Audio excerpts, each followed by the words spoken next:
গীবত হয় 4 জিনিস দ্বারা। কয় জিনিস দ্বারা? কথা কয় না, আপনার কি কবরস্থানের মতো নিরবতা পালন করতেছেন মনে হয়? গীবত কয় জিনিস দ্বারা হয়? 4 জিনিস। কি কি? আল গীবাতু বিল লিসান, 1 নাম্বার আমরা যেটাকে মুখ দিয়ে বলি, জবান দ্বারা গীবত করা। 2 নাম্বার আল গীবাতু বিল কলব, কলব দ্বারা গীবত করা। 3 নাম্বার আল গীবাতু বিল ইশারা, ইশারা ইঙ্গিত দ্বারা গীবত করা। 4 নাম্বার আল গীবাতু বিল কুতুব, লেখালেখির দ্বারা গীবত করা। কয় নাম্বার হলো? কয়টা হলো? এবার আসেন, আল গীবাতু বিল লিসান, জবান দিয়ে যেটা গীবত করি এটা আমরা সবাই জানি। আল গীবাতু বিল কলব, কলব দ্বারা গীবত কাকে বলে? দেখেন আমরা মনে মনে অনেক কিছু ধারণা করি, অনেক কিছু একজনের ব্যাপারে মনে মনে অনেক কিছু খারাপ ধারণা করি কি করি না? এটা হলো মনের গীবত। ইশারার গীবত কি? আল গীবাতু বিল ইশারা মানে এই যে একজন আরেকজন বসে আছে, কথার কথা এই লোকটা একটু কালো খাটো, আপনার মনে কষ্ট নেননি, মনে যে বাড়তি আমরা উদাহরণ দিতেছি, এই লোকটা একটা খাটো, পাশে আরেকজনকে আপনি বললেন ইশারায় সবাই একটু তাকান,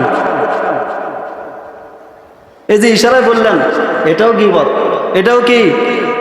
এইটা হলো ইশারার গীবত। এরপরে আল গীবাতু বিল কুতুব, লেখালেখির গীবত কি?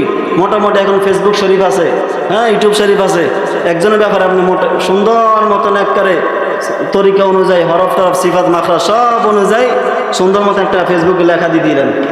এই যদি সেটা দেখে মনে কষ্ট যাবে, তাহলে এটাকে বলা হয় লেখালেখির গীবত। তাহলে আমরা গীবত কয় প্রকার পাইলাম? 4 প্রকার। এই জন্য এই সমস্ত গীবত থেকে আল্লাহ তাআলা আমাদেরকে হেফাজত রাখুক, বলুন না আমিন। সবাই মানবো তো ইনশাআল্লাহ। আপনি তার ব্যাপারে বলার দরকার কি?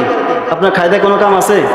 আপনার কেউ বেতন দেয়? সমাজের মধ্যে এরকম কিছু মানুষ আছে মানে শুধু এগুলোই করবো, কোনো কাম নাই, আকাম নাই, কোনো কাম নাই, এর কাছে কথা, এর কাছে কথা, যে এর কাছে কি আপনাকে রাষ্ট্রীয়ভাবে কি আপনার কোনো বেতন দেয়? কোনো দরকার আছে? আপনি বসে থাকেন, কাজ করেন, চুপ করে বসে থাকেন, মাংস মাথা না যা, চুপ থাকেন, আপনার জন্য না যাত। আল্লাহ তাআলা আমাদের সবাইকে আমল করার তৌফিক দান করুক। ওয়া আখিরু দাওয়ানা আলহামদুলিল্লাহি রাব্বিল আলামিন।